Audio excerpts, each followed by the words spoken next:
ಹೇಳಿದ್ನಲ್ರಿ, Delhi blast ನೋಡಿ. ನಾನಿವತ್ತು ಡೆಕ್ಕನ್ ಹೆರಾಲ್ಡಲ್ಲಿ ಓದಿದೆ ಯಾವಾಗ ಹಿಂದೆ ಎಲ್ಲ ಬ್ಲಾಸ್ಟ್ಗಳಾಗಿದ್ದಾವೆ ಅಂತೇಳಿ. ಅದು ಸೆಪ್ಟೆಂಬರ್ ಅಕ್ಟೋಬರ್ ತಿಂಗಳಲ್ಲಿ ಇಂದಲಿಂದ 2006ರಿಂದನೂ ಕೂಡ ನಡೀತಾನೆ ಬಂದಿದ್ದಾವೆ. ಕೆಲವು ಬಾರಿ ಜಾಸ್ತಿ ಜನ ಸತ್ತೋಗಿದ್ದಾರೆ, ಕೆಲವು ಬಾರಿ 2 ಜನ 3 ಜನ ಸತ್ತಿದ್ದಾರೆ. ಈಗೆಲ್ಲ ಆಗಿದೆ. ಇದು ನಿರಂತರವಾಗಿ ನಡೀತಕ್ಕಂಥ ಒಂದು systematic way of sabotage done by some very powerful agencies.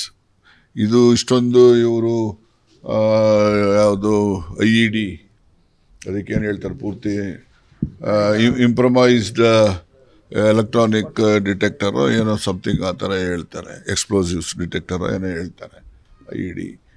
ಮತ್ತು ಹಾಗೆಯೇ ಬೇರೆ ಅದಕ್ಕೆ ಬೇಕಿರ್ತಕ್ಕಂಥ ಮೆಟೀರಿಯಲ್ಸ್ನೆಲ್ಲ ಒಂದೇ ದಿವಸಕ್ಕೆ ನಾವು ಅದನ್ನು ಇಟ್ಕೊಳ್ಳೋಕ್ಕಾಗಲ್ಲ. ಯಾಕೆಂದರೆ ಅಮೋನಿಯಂ ನೈಟ್ರೇಟ್ ಅನ್ನೋ ಸಿಗ್ತದೆ.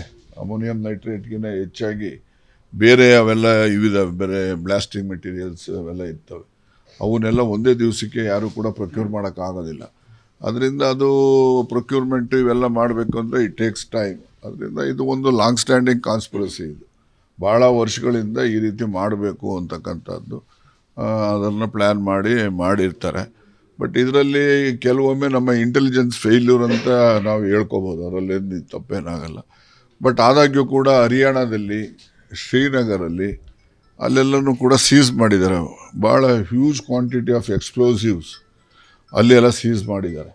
ಆ ಸೀಸ್ ಮಾಡ್ತಕ್ಕಂಥದ್ದಕ್ಕೆ ಅದಕ್ಕೂ ಕೂಡ ಈ ಏನಿದೆ ನಮ್ಮ ಇಂಟೆಲಿಜೆನ್ಸು ಬ್ಯಾಕಪ್ನಿಂದನೇ ಅವ್ರು ಸೀಸ್ ಮಾಡೋಕ್ಕಾಗಿರೋದು. ಅಲ್ಲೆಲ್ಲ ಇಂಟೆಲಿಜೆನ್ಸ್ನವರು ಎಫೆಕ್ಟಿವ್ ಕೆಲಸ ಮಾಡಿದ್ದಾರೆ ಅಂತೇಳಿ ಅಲ್ಲೇ ಹೇಳ್ಬೋದು. ಇಲ್ಲಿ ದೆಹಲಿನಲ್ಲಿ ಇಂಟೆಲಿಜೆನ್ಸ್ ಫೇಲ್ಯೂರ್ ಇದೆ ಅಂತಲೂ ಕೂಡ ಹೇಳ್ಬೋದು. ಯಾಕೆಂದರೆ ಒಳ್ಳೆ ಕೆಲಸ ಮಾಡಿದ್ದಾರೆ ಇಂಟೆಲಿಜೆನ್ಸ್ನವರು ಅಲ್ಲೆಲ್ಲ. ಯಾಕೆಂದರೆ heavy quantity of blasting materials ಎಲ್ಲ ಅಲ್ಲಿ ಸೀಸ್ ಮಾಡಿದ್ದಾರೆ, ಹರಿಯಾಣದಲ್ಲಿ ಮಾಡಿದ್ದಾರೆ. ಬಟ್ ಇಲ್ಲಿ ಡೆಲ್ಲಿನಲ್ಲಿ ಇಂಟೆಲಿಜೆನ್ಸ್ ಫೇಲ್ಯೂರ್ ಅಂತ ನಾವು ಅದಕ್ಕೆ ಹೋಲಿಕೆ ಮಾಡಿದಾಗ ಇಲ್ಲಿ ನಾವು ಅಭಿಪ್ರಾಯಕ್ಕೆ ಬರ್ಬೋದು. ಚುನಾವಣೆ ಸಂದರ್ಭ ಅಂತಲ್ಲ, ನೀವು ನೋಡಿ ಹಿಂದಿನ ಬ್ಲಾಸ್ಟ್ಗಳೇನು ಮಾಡಿದ್ದಾರೆ 2006ರಿಂದ, ಅದು ಸೆಪ್ಟೆಂಬರ್ ಅಕ್ಟೋಬರ್ ತಿಂಗಳಲ್ಲೇ ಆಗಿದ್ದಾವೆ. ಇವತ್ತು ಡೆಕ್ಕನ್ನಲ್ಲಿ ಡೇಟ್ಸ್ ಎಲ್ಲ ಹಾಕಿದ್ದಾರೆ.